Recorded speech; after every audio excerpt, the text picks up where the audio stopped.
Former NFL general manager Mike Tannenbaum from ESPN's Get Up on if Deshaun Watson can return to his elite level. I don't think so. Since the end of the 2020 season, he's played 12 games, and we're talking about a top 5 defense. They just added Jerry Jeudy with Amari Cooper, David Njoku. They play better without him. I mean, it's stunning. $64 million cap charge, and he has been average. So his career is getting late early, and when Joe Flacco outplays you, that's a problem. Casey, there's this narrative that Joe Flacco outplayed him. If you look at the numbers, that's just not accurate. Joe Flacco had more games played. He had more touchdowns. He also had more interceptions. And, the bottom line is the Browns are 8-4, 7-4 in the games that Watson has started.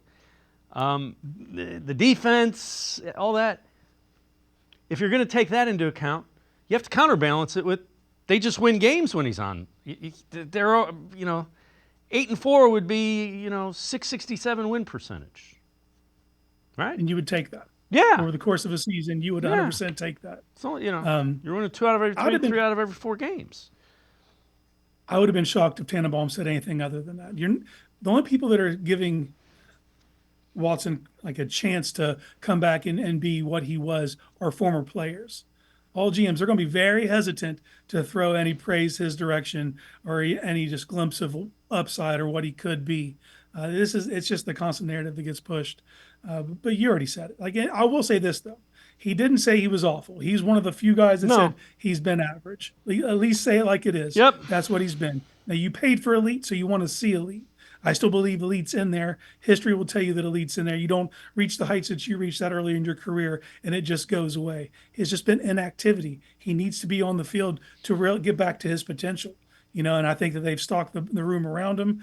Now it comes down to, can they protect him? And if they can do that and just give him time on task, water finds this level.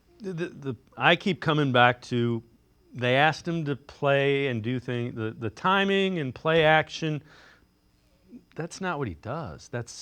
He's let the play happen in front of him, let him make quick reads, let him step up, avoid a tackle, throw off platform. Those are what he does. That's what made him elite.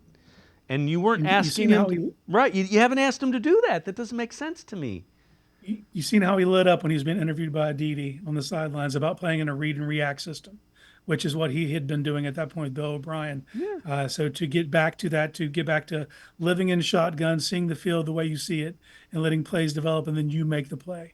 So I think that's what this whole offseason's been about. That's what the revamping of the offensive coaching staff's been about. They're not just going back to the drawing board and say, we'll just try it one more year. No, they revamped everything around him to give him the best possible chance to become what Deshaun Watson was. And I'm not even going to say 2020. No. That was a bad team and he was throwing garbage points. But look at what he did in 18 and 19.